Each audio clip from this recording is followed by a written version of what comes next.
A Plague Tale: Innocence. This is a game that has been on my list for quite a while. I've just been putting it off because I had worse games to play, but with the sequel coming out this year, I finally got to it and...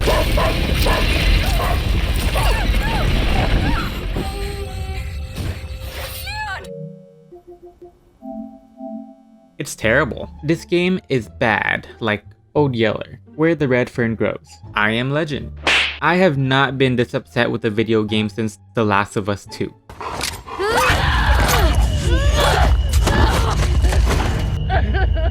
So this is a linear, story-driven game set in France during the 14th century's Hundred Years' War that focuses on two siblings, Amicia and her little brother Hugo, as they're on the run from soldiers of the French Inquisition and hordes of rats spreading an awful plague. It's kinda like medieval Last of Us. You got an older character tasked with escorting a younger companion who's biologically special across dangerous territory. Playing as Amicia, you're gonna be handling all the heavy work like combat, while Hugo is gonna occasionally help out by crawling through small spaces to unlock doors from the other side. Things like that. Now the combat is nothing too special. It's really just chucking rocks at soldiers' faces with a slingshot.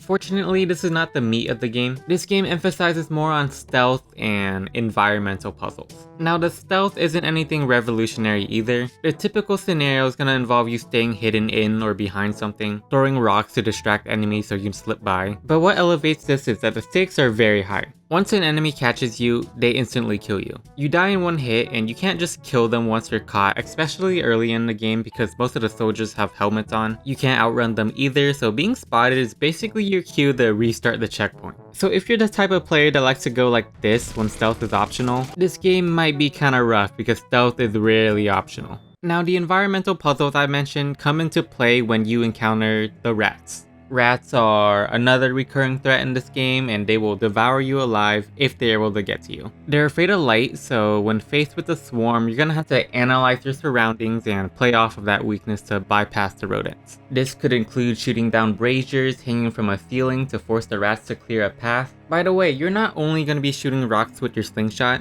As the game goes on, you're going to be able to craft and use a variety of concoctions that will help you get through obstacles. One being the ignifier that reignites dying embers on torches or hay bales. And light's not always going to be the solution against rats. There's going to be many occurrences where you have to distract them instead. There's a part in the game where it made me sacrifice a live pig to the rats to get past them. Thanks, I hate it. Speaking of which, this game is gruesome. Like, I'm not talking about blasting someone's head off with a shotgun.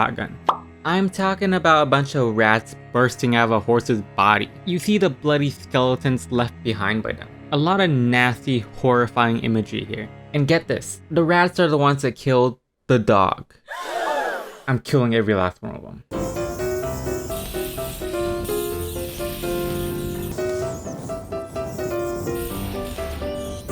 Die.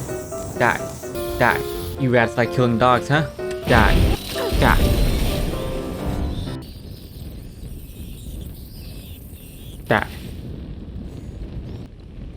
So anyway, this game is also very well paced. Remember how I said there's not very much to the combat? Well, for the first third of the game, there's actually barely any action. You're really just sneaking through enemies during the initial hours, playing it slow. Combat becomes more relevant once you acquire the concoction that counters armored soldiers, so after stealthing for so long, you're just gonna wanna...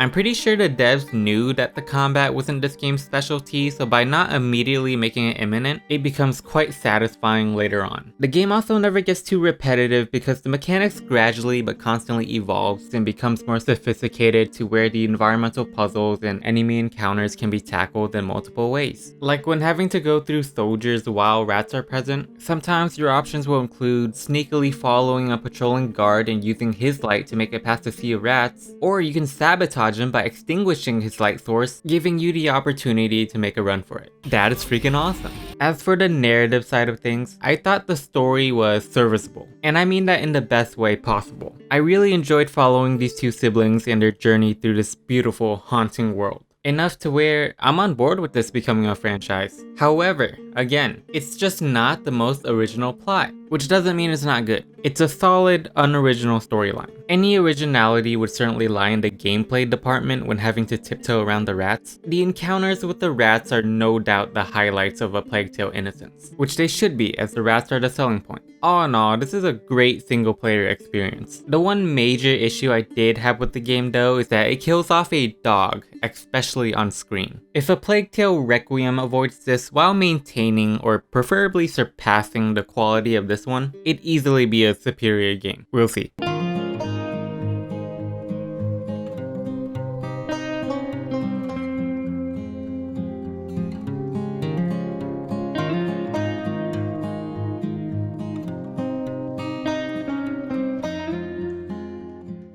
He was a good dog.